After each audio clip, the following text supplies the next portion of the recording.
मन मंदिरा गजर भक्तीचा। हत्तीने सोंडेनं त्या मस्तकावरची माळ घेतली, काहीतरी फुलं दिसतात आणि फुलाची माळ दिसते, तोडली आणि फेकून दिली। हत्ती चालत असताना ती माळ पायाखाली गेली। दुर्वासांना लक्षात आलं की नारायणाच्या गळ्यातली माळ मी इंद्राला अर्पित केली, पण इंद्राला त्याची किंमत कळाली नाही। इंद्र हा संपत्तीच्या जोशाने मदोन्मत्त झालाय। राग आला, रागाच्या भरामध्ये शाप दिला, इंद्रा ज्या संपत्तीच्या जोशामध्ये एवढा उन्मत्त तू झाला, शाप आहे माझा, तुझी सगळी संपदा समुद्रामध्ये बुडवली जाईल।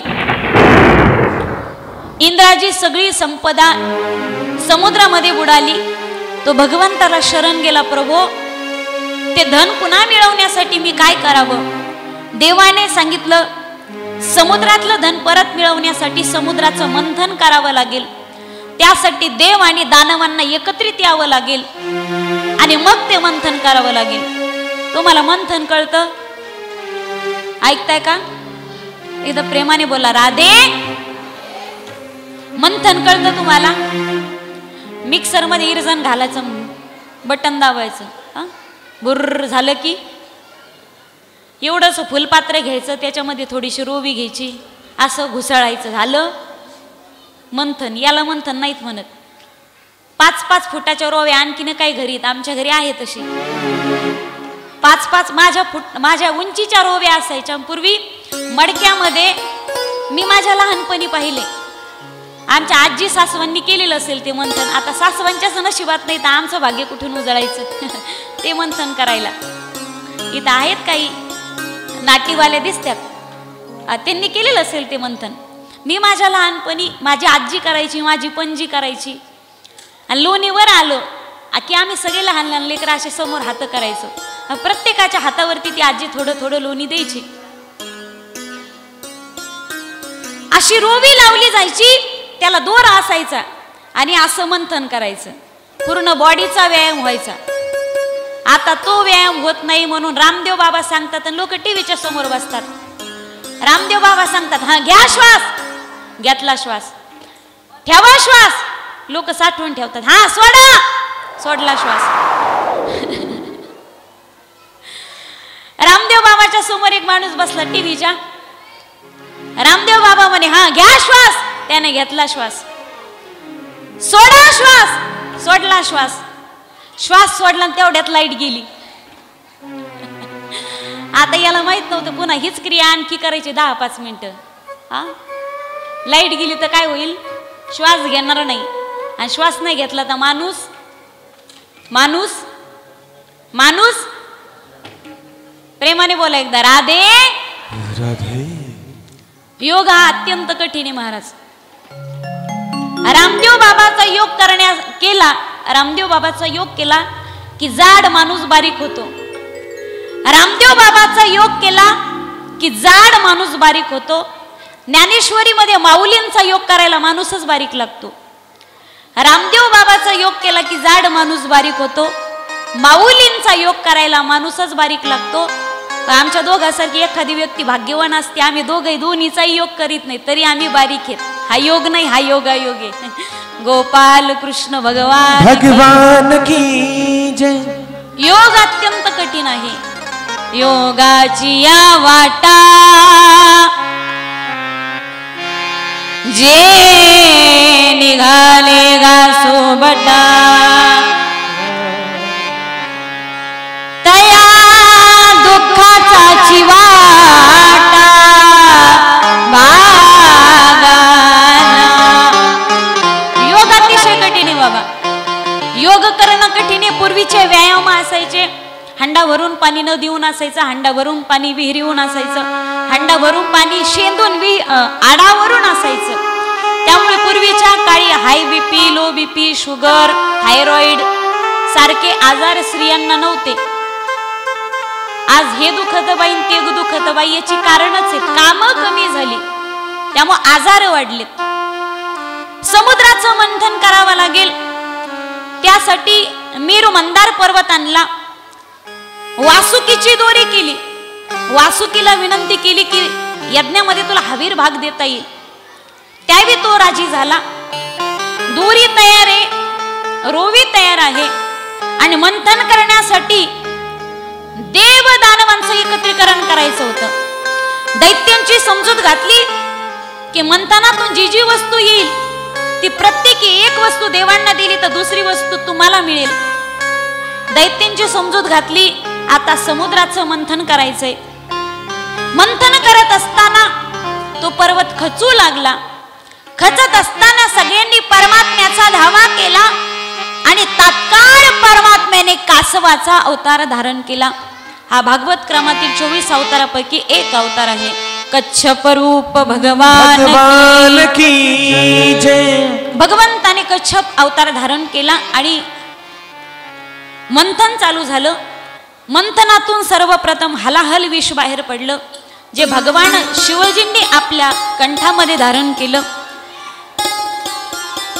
त्यानंतर कामधेनू निघाली, ती ऋषी मुनींना दिली. चंद्रमा निघाला, तो इंद्राला दिला. ऐरावत नावाचा हत्ती निघाला, तो इंद्राला दिला. भगवान शिवजींना चंद्रमा दिला. उच्चश्रवा नावाचा घोडा निघाला, तो राजा बळीला दिला. कौस्तुभ नावाचा मणी निघाला, तो भगवंताच्या कंठस्थानी विराजतोय. पारिजातक नावाचा वृक्ष निघाला, तो इंद्राच्या दारी स्वर्गामध्ये आहे. अप्सरा आल्या, त्या इंद्र दरबारी निघून गेल्या. वारुणी नावाची मदिरा निघाली, ती दैत्यांना दिली आणि तेव्हापासून सगळे दैत्य मदिरा पितात. म्हणजे जे जे मदिरा पितात ते सगळ्या दैत्याच्या जातीचे. गोपाल कृष्ण भगवान की. लक्ष्मी मैया निघाली आणि हातामध्ये वरमाला होती. कमलातून तिची उत्पत्ती झाली म्हणून तिला कमला म्हणतात, तिला रमा म्हणतात. ती समुद्राची कन्या आहे. हातामध्ये वरमाला होती. देवतांच्या रांगी लागल्या, पण प्रत्येकाकडे ती पाहते. ब्रह्मदेव दिसला पण म्हणे हा कामी आहे, याला पोरगी सुद्धा कळत नाही स्वतःची, हा नको बाई पती. मार्कंडेय ऋषी दिसले, तिच्या लक्षात आले की हे जितेंद्रिय आयुष्यात माझ्याकडे कधी डोळे उघडून सुद्धा पाहणार नाहीत. इंद्र दिसला पण ती म्हणते इंद्र हा भित्रा आहे, याने स्वर्गावरती आक्रमण केलं की तो लपून बसतो, त्याने स्वर्गावरती आक्रमण केलं की हा लपून बसतो. शंकर भगवान दिसले पण म्हणे याला धड राहायला कपडे घर नाही, घालायला व्यवस्थित कपडे नाहीत, याचं राहणं स्मशानामध्ये आहे, हा काय पती मला जमणार नाही. सगळ्या देवदेवतांच्या रांगी लागलेल्या असताना लक्ष्मी कोणा गळ्यामध्ये वरमाला टाकत नव्हती. प्रत्येकाची इच्छा होती ना आपल्या गळ्यामध्ये वरमाला घालावी, पण लक्ष्मी कोणाची गळ्यामध्ये वरमाला घालत नव्हती. मग त्यावेळी काही देवतांनी त्या वरमालेमध्ये मुंडके घालायचा प्रयत्न केला, पण तिने कोणालाही जुमानलं नाही. शेवटी एका बाजूला परमात्मा, एका बाजूला पहुडलेले होते. लक्ष्मी गेली, भगवंताच्या गळ्यामध्ये वरमाला टाकणार. देवाने सांगितलं, लक्ष्मी अगं काय करतेस तू? लक्ष्मी म्हणे, देवा मला तुम्ही खूप पसंत आलात. म्हणजे तुला मी पसंत आलो, पण मला तू पसंत आली पाहिजे ना. एक लक्षात ठेव, लग्न करून तुला माझ्या पायाची दासी बनता येईल, पण माझ्या हृदयामध्ये मी स्थान तुला नाही देऊ शकत. लक्ष्मी म्हणे, पायाची दासी तर पायाची दासी, पण मला तुमच्याशीच विवाह करायचा आहे. विवाह केला. आज सगळं जग ज्या लक्ष्मीच्या पाठीमागे धावते, पण ज्याची बायको आहे त्याला काही किंमत आहे का त्या लक्ष्मीची? लक्ष्मीची किंमत आणि लक्ष्मीची हाव आपल्याला असते, तुमच्या माझ्यासारख्याला. पण ज्याची बायको लक्ष्मी, ज्याच्या घरीच सगळं धन आहे, त्याला त्याची काहीच किंमत नाही. त्यानंतर समुद्र मंथन पुन्हा चालू झालं. त्यातून धन्वंतरी भगवान प्रगट झाले. हा भगवान परमात्म्याच्या 24 अवतारापैकी एक अवतार आहे. धन्वंतरी भगवान की. हातामध्ये अमृताचा कलश होता, त्या अमृतासाठी सगळ्यांची भांडणं लागली. शेवटी ते अमृत देवतांना प्राप्त व्हावं, कारण दैत्य जर अमर झाले तर सृष्टीचा नाश होईल. यासाठी भगवंताने एक युक्ती करायची ठरवली आणि ते अमृत देवदेवतांना मिळालं पाहिजे. यासाठी परमात्म्याने मोहिनी अवतार धारण केला. मोहिनी भगवान की. त्यानंतर भगवंताने चतुराईने ते सर्व अमृत देवदेवतांनाच वाढलं. राक्षसांना अमृत मिळू दिलं नाही. पण देवाच्या पंक्तीमध्ये एक राक्षस घुसला होता देव बनून सूर्य आणि चंद्राच्या मध्ये. त्याचं नाव होतं राहू. ज्यावेळी देवाच्या लक्षात आलं की हा राक्षस आहे, त्यावेळी त्याने मुखात अमृत घेतलं. देवाने सुदर्शन सोडलं, त्याच्या शरीराचे 2 भाग झाले.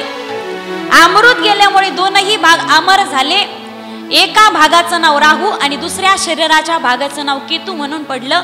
म्हणून आजही ग्रहणाच्या वेळी अमावस्येला आणि पौर्णिमेला ते राहू आणि केतू, चंद्र आणि सूर्याला आजही त्रास देण्याचा, ग्रहण म्हणजे दुःख, ग्रहण म्हणजे संकट, ग्रहण म्हणजे गिळण्याचा प्रयत्न करतात.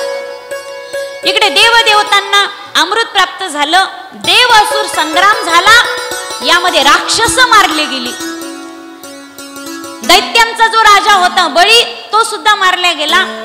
आणि दैत्याचा राजा बळी मारल्या गेल्याच्या नंतर दैत्यांचे गुरु शुक्राचार्य, शुकाचार्य वेगळे, शुक्राचार्य वेगळे. शुक्राचार्य हे दैत्यांचे गुरु आणि शुकाचार्य जे राजा परीक्षितीला भागवत कथा सांगतात, म्हणजे व्यासजींचे पुत्र. शुकाचार्यांना दुःख झालं, आता माझे सगळे शिष्य मेलेत, मी काय करावं. दैत्यांचे गुरु होते, भलेही माझे सगळे शिष्य हे वाईट आहेत, पण शिष्यच आहेत, मी त्यांचा गुरु आहे. भगवान शिवजीची आराधना केली. शिवजींनी त्यांना मृत संजीवनी विद्या शिकवली. मृत संजीवनी विद्येचा आधार घेत शुक्राचार्यांनी आपले जे दैत्य मेलेले होते, मृत संजीवनी विद्येचा वापर केला आणि पुन्हा ते दैत्य जिवंत केले. आता देवांकडे अमृत आणि दैत्यांकडे मृत संजीवनी विद्या. देवांचा राजा बळी मेला होता, तो पुन्हा जिवंत झाला आणि त्याने पुन्हा देवतांशी युद्ध करण्यासाठी आणि इंद्रपद प्राप्तीसाठी बडौच शहरामध्ये 99 यज्ञ केले. एक यज्ञ त्याचा संपन्न होत होता आणि इंद्राला आता आपलं पद जाते की काय याची भीती वाटू लागली. देवासुर संग्राम झालेला होता, तरी सुद्धा दैत्य जिवंत झाले. आदिती मातेला आपल्या सगळ्या बालकांची चिंता वाटू लागली. कश्यपाला तिने विचारलं, महाराज मला दैत्यांना मारणारा पुत्र नकोय, पण माझ्या पुत्रांचं संरक्षण करणारा असा एखादा संरक्षण करता पुत्र मला कशाने होईल, अशी मला काहीतरी साधना सांगा. त्यावेळी आदिती मातेला कश्यप ऋषी 12 दिवसांचं पयोव्रत सांगतात. कारण भागवतामध्ये असे काही व्रत वैकल्य आहेत की तुम्ही जर त्याचं पारण केलं, त्या व्रताचं आचरण केलं आणि शास्त्रशुद्ध पद्धतीने जर ते व्रत पाळलं, तर आजही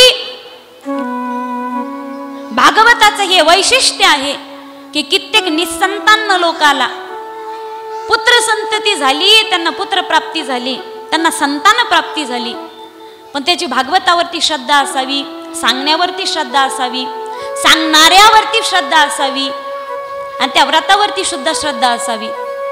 12 दिवसांचं पयोव्रत सांगितलं. भाद्रपद शुक्ल द्वादशी पासून फाल्गुन शुद्ध प्रतिपदेपासून द्वादशी पर्यंत करायचं हे व्रत 12 दिवसाचं. त्रयोदशीला त्याची समाप्ती करायची, पारण करायचं.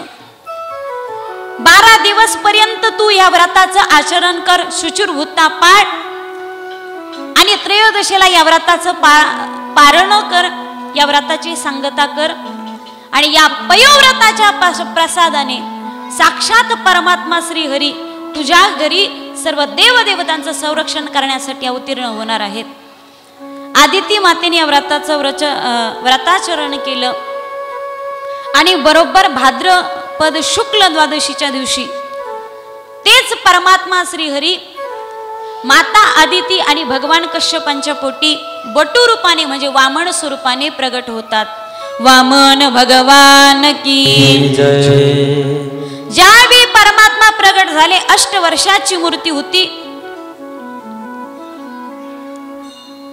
वामन दिसायला सुंदर होते, गोंडस होते, छोटेसे होते, बटू होते, हातही छोटे छोटे, पायही छोटे छोटे, अवतरित झाल्यानंतर अनेक देवदेवता त्यांना प्रसन्न झाल्या आणि अनेक देवदेवतांनी त्यांना अनेक आशीर्वाद दिले. सगळ्या देवदेवतांनी प्रसन्न होऊन प्रथम त्यांचं जातक कर्म केलं म्हणजे उपनयन केलं. ब्रह्मदेवाने त्यांना यज्ञोपवीत म्हणजे जानवं अर्पित केलं.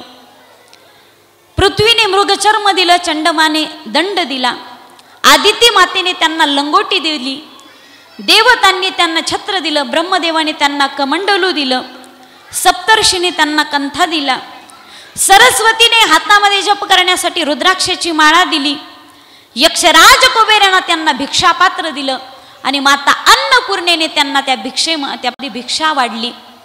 सगळे देवदेवता प्रसन्न झाल्या. प्रत्येकाने विविध प्रकारच्या वस्तू बटू वामनाला अर्पित केल्या. बटू वामन निघायचे साधना करण्यासाठी एखाद्या ठिकाणी आसन जमून बसावं तर कोणीतरी यावं त्यांना उठून लावावं. ए बाळा, इथं नको बसू, ही जागा आमच्या मालकीची. त्यांनी दुसऱ्या ठिकाणी आसन जमवावं, तिथून कोणीतरी उठून त्यांना द्यावं. तिसऱ्या ठिकाणी त्यांनी बसावं, तिथून त्यांना तरी कोणीतरी उठून द्यावं. मग आपल्याला आपल्या हक्काची जागा असली पाहिजे आणि ती हक्काची जागा मिळण्यासाठी तेच बटू भगवान बळी ज्या ठिकाणी यज्ञ करत होता त्या नर्मदा नदीच्या तीरावरती भडोच्या शहरामध्ये भृगुकच्छ नावाच्या क्षेत्रामध्ये ते यज्ञाच्या द्वारावरती वामन भगवान गेले आणि इकडे एक एक एक एक यज्ञ चालू होता. 99 यज्ञ पूर्ण झालेले होते. 100वा यज्ञ चालू होता. एक एक आहुती ते यज्ञामध्ये पडत होती आणि तेवढ्यामध्ये राजा बळीचं लक्ष त्या महाद्वाराकडे गेलं. गेल्याच्या नंतर बटू स्वरूपामध्ये त्या छोट्याशा भगवंताला पाहिलं ना, अंतःकरण वरून आलं. पाहिल्यानंतर जागीच उभे उठून राहिले. ज्यावेळी एखादी व्यक्ती साधन संपन्न असते, तिची काहीतरी साधना जीवनामध्ये असते, तिच्याकडे पाहिल्याच्या नंतर माणसाच्या मनामध्ये आपोआप आदर निर्माण होतो. माणूस डायरेक्ट उठून उभा राहतो. राजाने त्यांच्याकडे पाहिलं आणि यज्ञाच्या जागी उठून उभे राहिले. तिथपर्यंत गेले आणि त्यांची विचारणा केली, महाराज आपण कोण आहात? म्हणे मी ब्राह्मण कुमार आहे, मी कुठेतरी साधना करण्यासाठी बसावी, ती जागा कोणाची तरी असते, माझ्या हक्काची मला जागा नाही. राजा, खूप दूरवरून मी तुझी कीर्ती ऐकून आलो रे, तुझी कीर्ती मी ऐकून आलो आणि अनेक दानशूरांच्या यादीमध्ये राजा बळी तुझं नाव आहे. अनेक दानशूर जे राजे झालेत ना, त्या राजांमध्ये दानशूरांच्या यादीमध्ये राजा बळीचं नाव आहे. खूप दूरवरून तुझी कीर्ती ऐकून मी तुझ्याकडे आलोय. मी असं ऐकलंय की तुझ्याकडे आल्याच्या नंतर कुठलाही व्यक्ती रिक्त हाताने जात नाही. हो महाराज, खरं ऐकलंय तुम्ही. माझ्याकडे एखादा व्यक्ती जर मागण्यासाठी आला ना, त्याला मी एवढं देतो की पुन्हा त्याला कुणाकडेच मागायची गरज पडत नाही. खरं ऐकलंय तुम्ही राजा. मला माझ्या हक्काची जागा पाहिजे. खूप दूरवरून मी तुझी कीर्ती ऐकून आलोय. एवढंच काय, तुझी कीर्ती नाही, तुझ्या कुळाची कीर्ती सुद्धा मी ऐकली. तुझ्या कुळामध्ये भक्ती, शक्ती आणि उदारता या तीनही गोष्टी आहेत. अरे, तुझ्या आजोबांची केवढी शक्ती होती की त्या शक्तीने परमात्म्याला स्वतः नृसिंह अवतार घ्यायला भाग पाडलं. तुझ्या वडिलांची, प्रल्हादजींची केवढी भक्ती होती की त्या भक्तीने तो परमात्मा तुझ्या वडिलांचं संरक्षण करण्यासाठी स्वतः प्रगट झाला. आणि तुझ्याकडे केवढी उदारता आहे की तुझ्याकडे दूर दूरवरून लोक याचक तुझ्या दारामध्ये मागण्यासाठी येतात.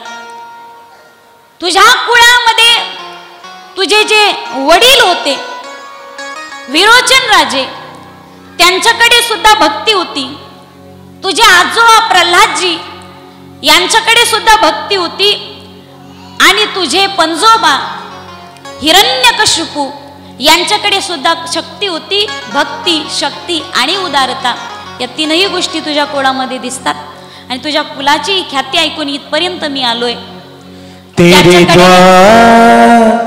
तेरे द्वार खड़ा भगवन, भगत भर दे रे झोली. तेरे द्वार खड़ा भगवन भगत भर दे झोली। द्वार खड़ा भगवान भगत भर दे झोली। द्वार खड़ा भगवान भगत भर दे झोली। तेरे द्वार खड़ा भगवन भगत भर दे झोली। तेरे द्वार खड़ा भगवन भगत भर दे झोली। द्वार खड़ा भगवान भगत भर दे।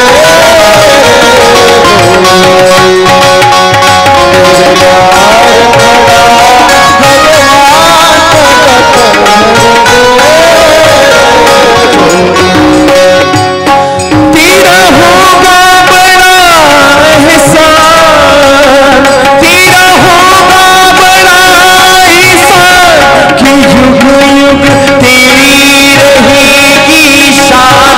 भगत भर दे झोली।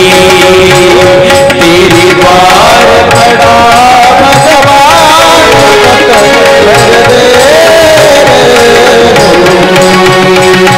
तेरी द्वार खड़ा भगवान भगत भर दे झोली।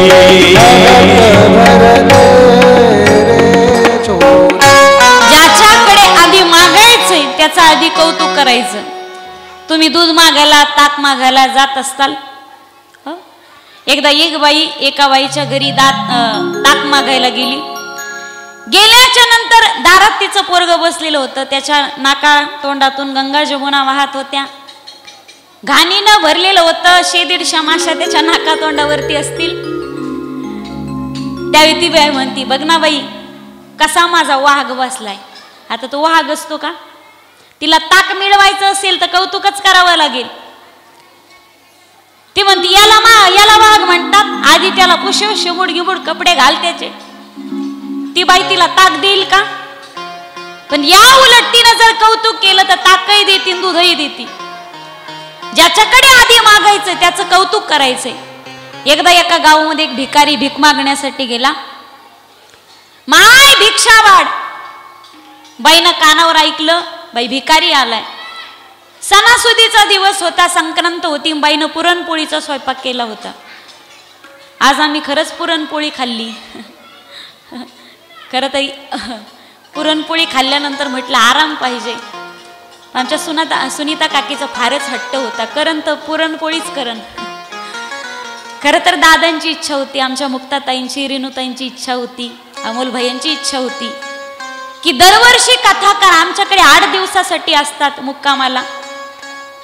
मग तुम्ही गावातले आहात म्हणून काय झालं, गावातील जरी आहात तर तुमच्याबद्दल आम्हाला तेवढाच नाही त्याही पेक्षा जास्त आदर आहे आणि जास्त प्रेम आहे. बाहेरच्या लोकांवरती आल्यानंतर गाव किती प्रेम करतं. मग या वर्षी तुम्हाला वाटू नये गावातले विचारलं सुद्धा नाही. खरं तर कथेचं आमंत्रण देण्यासाठी 4 दिवस आधी एमडी साहेब घरी पत्रिका घेऊन आले कार्यक्रमाचं आमंत्रण देण्यासाठी की फाट्यावरती तुझी कथा आहे. म्हटलं यायची काय गरज नव्हती, कार्यक्रम माझ्या घरचाच आहे, हा बाबांचा सगळा कार्यक्रम माझाच आहे. म्हटलं आमंत्रणाची काही गरज नव्हती. पण म्हणे नाही, हे आमचं कर्तव्य. त्यानंतर कथेच्या आदल्या दिवशी फोन केला, तुमच्यासाठी रूम रेडी आहे, 8 दिवसासाठी तुम्ही तिघं आमच्या घरी राहायला.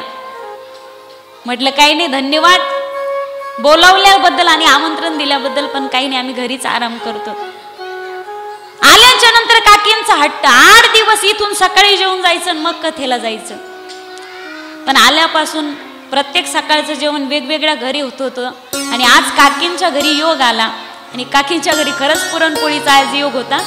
एक मला दृष्टांतवरून आठवलं. पुरणपोळीचं बाईनं स्वयंपाक केलेला होता.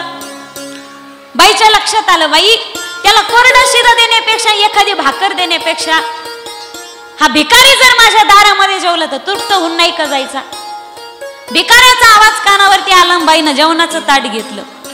जेवणाचं ताट घेऊन बाई दारामध्ये आली आणि सांगितलं, दादा असं कर, इथंच बस तू, मी तुला जेवायला ताट देते आणि इथून पोट भरून जेवून जा. ताट तिनं समोर दिलं. स्वयंपाक एवढा सुंदर होता, स्वयंपाक सुंदर होता, पण खाणाऱ्याला अक्कल नव्हती. कधी नाही पाहण्यात ते आलं, जेवू लागला तो. पुरणपोळी होती, कुरड्या होत्या, पापड होते, भजे होते, आमटी होती, कढी होती, भात होता. सगळे पदार्थ बिचारीने ताटात दिले. आता भिकारी माणूस, हातीचा कोण लागत नव्हता, काही नाही. जेवणाचं ताट दिले, याने गुपचूप जेवायला निघून जायला का हरकत होती का? हा जेवणाच्या ताटावर बसला. पोळी त्याने तोडली. याला पोळी म्हणतात का म्हणे? कोण म्हणतोय? कोण म्हणतोय? याला पोळी म्हणतात का? गुळ घातलाय का याच्यात? गुळ घातलाय?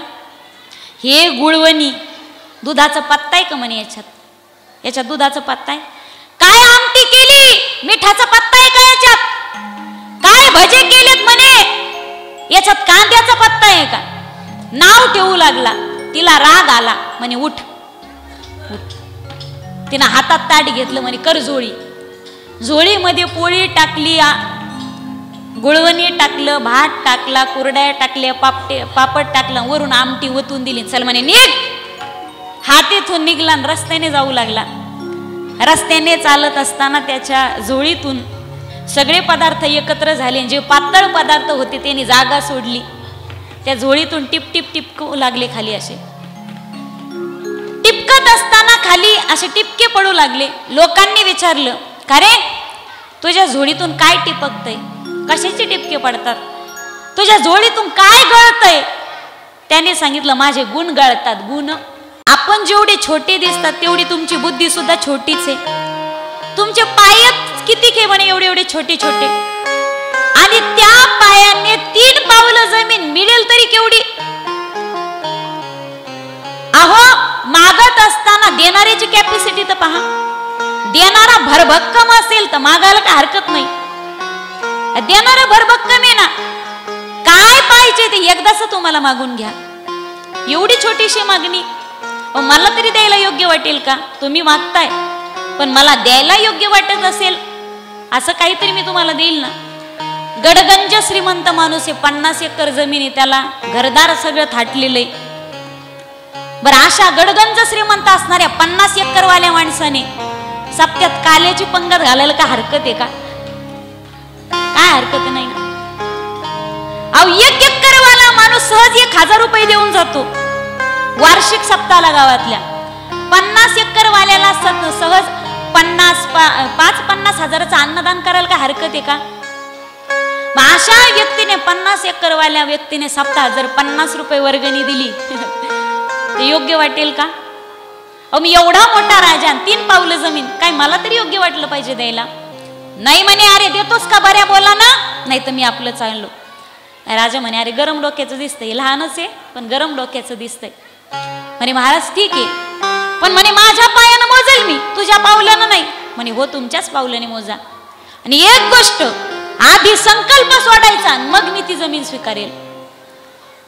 ज्यावेळी संकल्प सोडायचा आणि पाण्याचं कमंडलू घेतलं ना, त्यावेळी शुक्राचार्य सांगतात की राजा, अरे सावध हो, तुझ्या दारामध्ये आलेला हा ब्राह्मण कुमार साधा सुद्धा नाही. अरे हा साक्षात कश्यप आदितीच्या पोटी परमात्मा श्रीहरीने घेतलेला अवतार आहे, जो तुझी परीक्षा घेण्यासाठी आज तुझ्या दारामध्ये उभा आहे. त्यावेळी शुक्राचार्याला सांगतात की गुरुजी, अरे देव साक्षात जर माझ्या दारामध्ये उभा असेल आणि माझी जर परीक्षा घेत असेल तर आज तर मी दान दिलंच पाहिजे. कारण आतापर्यंत मी दान देत होतो ना, हा माझा अभ्यास होता, आणि आज परमात्मा साक्षात दारामध्ये उभा आहे, ही माझ्या जीवनाची नक्कीच परीक्षा असेल. आणि असा कोणता हुशार विद्यार्थी जो वर्षभर अभ्यास करतो आणि ऐन परीक्षेच्या वेळी घरी राहतो किंवा गैरहजर राहतो, असा विद्यार्थी सापडेल? असेल एक तर तो ढ या कॅटेगरीतला असावा, ढ असावा, ढ, ढक्कल पास. नाहीतर त्याने अभ्यास केलेला नसावा. रात्रंदिवस मी दान धर्माचा अभ्यास केलाय, दान धर्म केलाय, आणि आज परमात्मा जर माझ्या घरी दान घेण्यासाठी स्वतः भिकारी होऊन येत असेल तर मी द्यायला का नकार द्यावा? मी आता संकल्प सोडणार आणि दान देणार. कमंडलू घेतला. त्या कमंडलूच्या तोंडाला शुक्राचार्याने सूक्ष्म स्वरूप धारण केलं, जाऊन बसले. संकल्प सोडू लागले पण पाणीच खाली येईना. शेवटी बटूने शक्कल लढवली. एक काडी घाला म्हणे मध्ये. काडी घालता क्षणी बळीने आंधळा शुक केला. बळीने आंधळा शुक केला. हो बळीने आंधळा शुक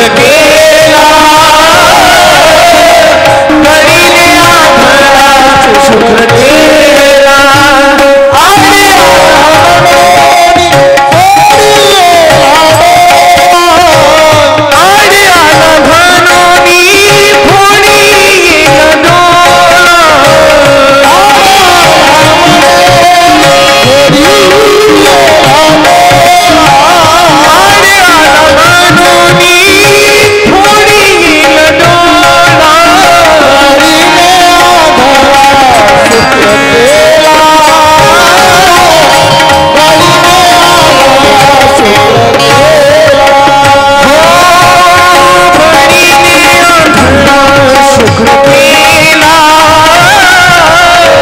बळीने आंधळा शुक केला. आड आला म्हणून फोडीला डोळा. बळीने आंधळा शुक केला. देवाने त्यांची भेददृष्टी नष्ट केली. देव आणि दैत्य यांच्यामध्ये जो भेद करतात ना तो भेद फोडला. भेद करणारा डोळा फोडला. हातामध्ये पाणी घेतलं, संकल्प सोडला. संकल्प सोडला आणि आता तुमच्या पायानं तुमच्या इच्छेप्रमाणे 3 पावलं भूमी तुम्ही मोजून घ्या. ज्यावेळी संकल्प सोडला भगवंताने विराट स्वरूप धारण केलं. विराट भगवान की. भगवान परमात्म्याने विराट स्वरूप धारण केलं.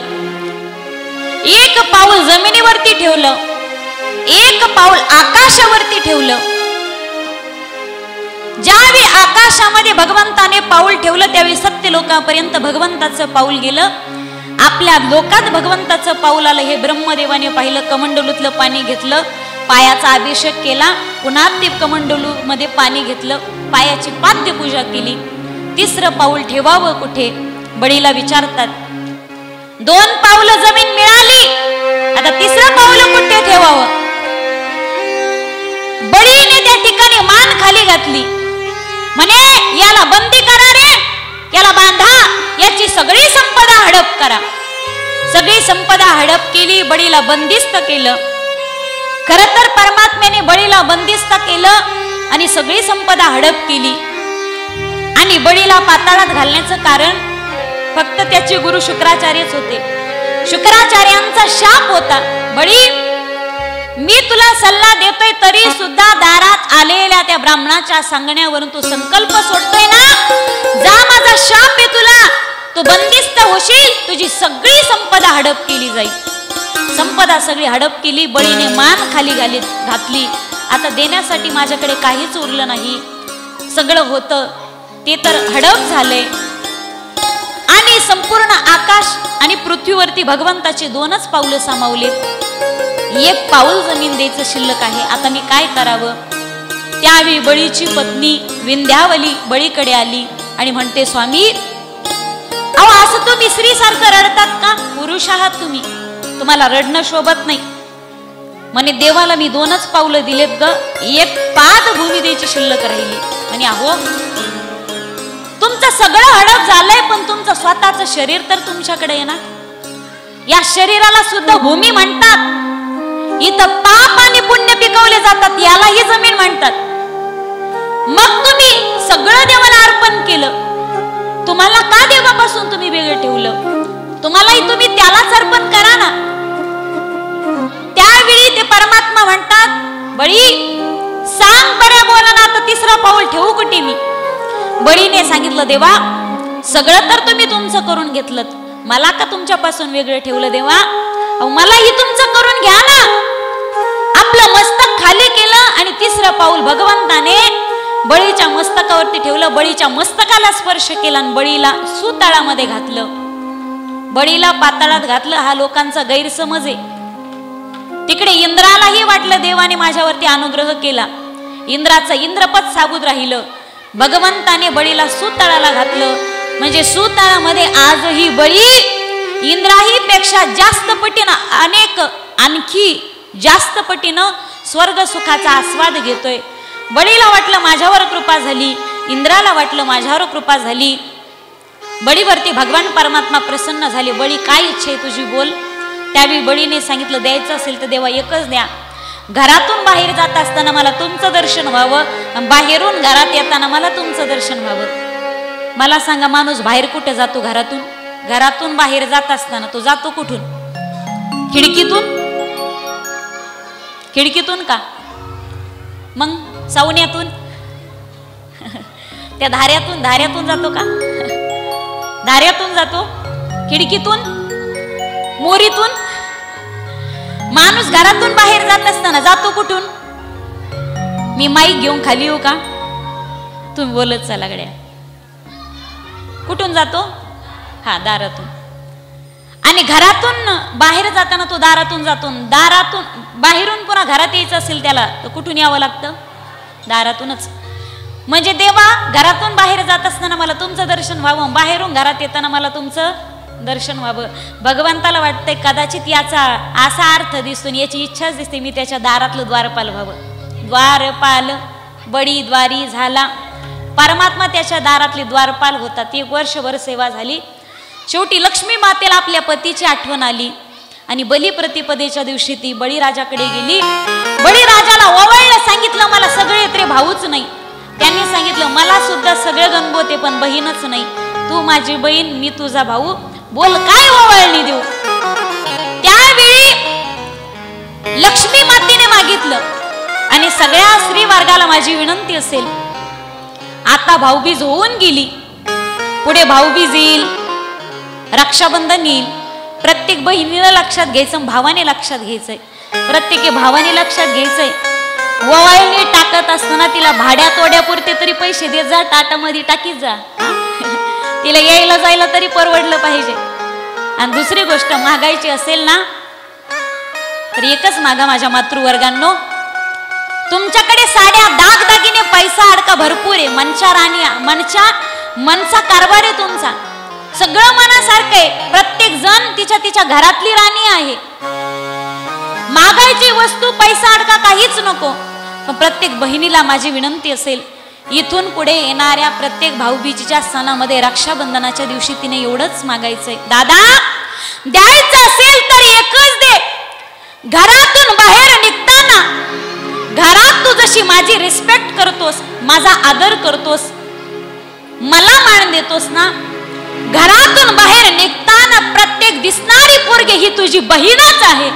प्रत्येक दिसणारी साडीतील बाई ही तुझी मायच आहे. प्रत्येक लुगड्यात दिसणारी आजीबाई ही तुझी आजीच आहे. हे जर तू समजत असेल ना, असं झाल्याशिवाय महाराष्ट्रातील भारतातील बलात्कारांची संख्या आटोक्यात येणार नाही. आज मुलींवरती वारंवार अत्याचार होतात. याला कारण काय? लोक म्हणतात पोरी कपडेच नीट घालीत नाही. अरे दोष त्यांच्या वस्त्रांचा नाहीये. तिनं पंजाबी ड्रेस परिधान करू द्यात, तिचा विनयभंग होतो. तिनं साडी नेसू द्यात, तिच्यावरती अत्याचार होतो.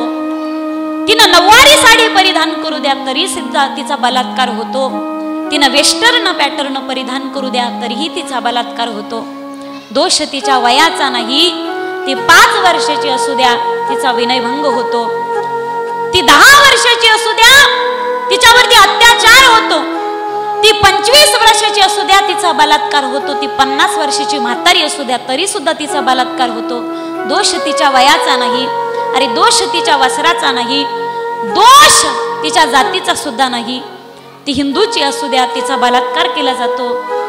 ती मुस्लिमांची असू द्या तिचा बलात्कार केला जातो. ती ख्रिश्चनाची असू द्या तरी तिचा बलात्कार केला जातो. दोष तिच्या जातीचा नाही. दोष तिच्या वयाचा नाही. दोष तिच्या वस्त्राचा नाही. अरे दोष त्या वासनेने बरबटलेल्या अपवित्र नाचराचा आहे. ज्या नजरेत कधी स्वतःची माय दिसत नाही, ज्या नजरेमध्ये स्वतःची बहीण कधी बहीण दिसत नाही, राजांनो, जोपर्यंत आमच्या दृष्टीचा कोण बदलत नाही ना, तोपर्यंत आमच्या भारतामध्ये होणाऱ्या स्त्रियांच्या अत्याचाराविषयी आम्ही विचारच करू शकत नाही. तोपर्यंत या भारतामध्ये बलात्कार हे होतच राहणार. अरे, भारतासारख्या संस्कृती प्रधान देशामध्ये बलात्कारांसारखी घटना घडतच राहते. आपण तिकडे कानाडोळा करतोय, पण या घटना वारंवार घडत राहतात. दिल्लीचं प्रकरण 7-8 वर्ष झाले घडलं असेल. त्यानंतर कोपर्डीचं प्रकरण घडलं, त्याला 3-4 वर्ष लोटून गेले. लोकांना वाटतं लोक सुधारलाय, समाज सुधारलाय, मुलं सुधारलेत, समाजाची स्थिती सुधारली, पण नाही. पुन्हा तेच पहिलीतून तिसरीत जायचं, तिसरीतून पुन्हा पहिलीत यायचं. जोपर्यंत समाज सुधारत नाही, समाजाला सुधारण्याचं कारण, समाजाला सुधारवण्याचं साधन फक्त एकच असू शकतं, ते म्हणजे अध्यात्म, आणि तो म्हणजे वारकरी संप्रदाय. वारकरी संप्रदायाचे विचार जिथपर्यंत, ज्या समाजापर्यंत, ज्या डोक्यापर्यंत, ज्या कानापर्यंत पोहोचतात ना, आणि त्या कानापासून हृदयापर्यंत प्रवेश करतात, मला वाटतंय समाज सुधारेल का नाही सांगता येत, पण आमचे वारकरी संप्रदायाचे विचार ज्या अंतःकरणापर्यंत जातात ना, त्या अंतःकरणामध्ये, त्या विचारांमध्ये नक्कीच बदल झाल्याशिवाय राहणार नाही. एकदा मोठ्याने जय जयकार करा. गोपाल कृष्ण भगवान की जय. तुम्ही अत्यंत आतुरतेने वाट पाहतात त्या कथा भागाकडे मला प्रवेश करायचंय, पण काहीशा थोड्या कथांना आपण थोडासा स्पर्श करून पुढे जाऊ. कारण या श्रीमद भागवतामध्ये एवढं कथानक आलं, एवढ्या कथा आल्या, आणि प्रत्येक सांगणं तर काही मला शक्य नाही, पण ज्या मेन कथा आहेत त्यांना त्या कथांचा उच्चार करणं तर हे वक्त्याचं आद्य कर्तव्य असतं. लक्ष्मी मातेने ओवाळणी मागून घेतली की तुझा जो द्वारपाल आहे तो मला देऊन टाक. बळी म्हणतोय तुझं त्याच्यावर मन गेलं की काय? मन नाही गेलं बाबा, तू माझा पती आहे, वैकुंठ वास पडले. त्या ठिकाणी लक्ष्मी मातेने आपला पती परत मिळवला. भगवान परमात्मा प्रत्येक मन्वंतरामध्ये अनेक अवतार घेतले परमात्मेने. त्यानंतर मत्स्य अवताराची कथा येते. दक्षिण भारतामध्ये द्रविड देशामध्ये कृतमाला नदीच्या तीरावरती एक सत्यव्रत नावाचा राजा तपश्चर्या करत होता. त्यावेळी त्याला प्रलय लीला दाखवण्यासाठी, नवीन सृष्टीचा प्रारंभ करण्यासाठी सरोवरामधून एक मासा असा त्याच्या उंजळीत आला. तो मासा क्षणामध्ये त्याने कमंडूलमध्ये ठेवला आणि कमंडूलचा त्याने आकार धारण केला. घरी गेल्याच्या नंतर त्याने घरातल्या हौदामध्ये, रांजणामध्ये तो टाकला. तात्काळ त्याने त्याचाही आकार घेतला. राजाला वाटले की याची वाढ जरा झपाट्याने होत असेल. पुन्हा त्याने सरोवरामध्ये आणून टाकला. त्याने विशाल महाकाय स्वरूप धारण केलं आणि राजाला सांगितलं की आता सृष्टीचा प्रलय जवळ आलाय, सृष्टीचा प्रलय होणार आहे. ज्यावेळी प्रलय काळ होईल त्यामुळे समुद्रामध्ये एक नाव वाहतील. त्या नावेमध्ये तू सृष्टीतील सगळे बीज एकत्रित कर आणि त्या नावेमध्ये ठेव. ज्यावेळी प्रलय लीला शांत होईल त्यावेळी तीच जहाज एका पर्वताच्या शिखरावरती थांबेल आणि तिथून पुढे नवीन सृष्टीला प्रारंभ होईल. ज्यावेळी नवीन सृष्टीला प्रारंभ होईल त्यावेळी तू विवस्वानाचा पुत्र वैवस्वत म्हणून होशील. ही देखील मत्स्य अवताराची कथा आहे. आणि हयग्रीव नावाच्या दैत्याने ब्रह्मदेवाच्या मुखातले वेद ज्यावेळी चोरून नेले त्यावेळी भगवंताने मत्स्य अवतार धारण केला आणि ते वेद परत आले आणि ब्रह्मदेवांना अर्पित केले. येथे 8वा स्कंद संपला. आपण 9व्या स्कंदामध्ये पदार्पण करत आहोत, ज्यामध्ये 24 अध्याय आहेत. म्हणजे भगवंताच्या वरती आधारलेले भगवंताचे जे भक्त असतील त्याच्या लीला. त्यामध्ये एक सूर्यवंशाचं वर्णन आहे आणि नंतर चंद्रवंशाचं वर्णन आहे. आपण प्रथम चंद्रवंशामध्ये म्हणजे कृष्ण जन्माचा आस्वाद घेण्याच्या अगोदर, कृष्ण जन्मोत्सवाचा आनंद घेण्याच्या अगोदर आपण राम अवतार पाहणार आहोत. राम अवताराची कथा पाहणार आहोत, पण तत्पूर्वी जरा छोटंसं भजन करा. मुरलीधरा मनमोहना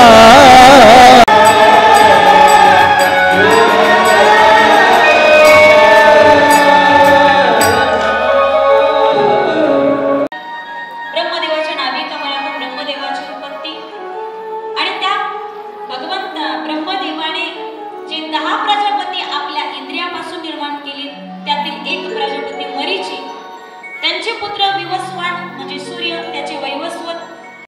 नावाच्या ऋषींना त्यांनी अर्पित केल्या. मानधाताच्या वंशात पुढे त्रिशंकू, हरिश्चंद्र, ज्यांना सत्यवादी राजा म्हटले जातं. पुढे बाहुक, सगर, या सगरांना 2 पत्न्या होत्या. एका पत्नीपासून 60,000 त्यांना सगर पुत्र जे सगर झाले, आणि दुसरी जी पत्नी होती त्यांना असमंजस नावाचा पुत्र झाला. यांचे पुढे अंशुमान, दिलीप, भगीरथ, ज्या भगीरथांनी अनेक परिश्रमांनी पण पुत्रहीनसे मे राज्यम सर्वम दुःखाय कल्पते. त्यांच्या जीवनामध्ये एक दुःख आहे की त्यांना अजूनपर्यंत पुत्र संतती झालेली नाही. राजांना दुःख आहे आणि 3 राण्यांना सुद्धा दुःख आहे. एक दिवस राजे मृगयाग करण्यासाठी गेले. सकाळपासून संध्याकाळपर्यंत श्वाप देण्याची वाट. मन मंदिरा गजर भक्तीचा.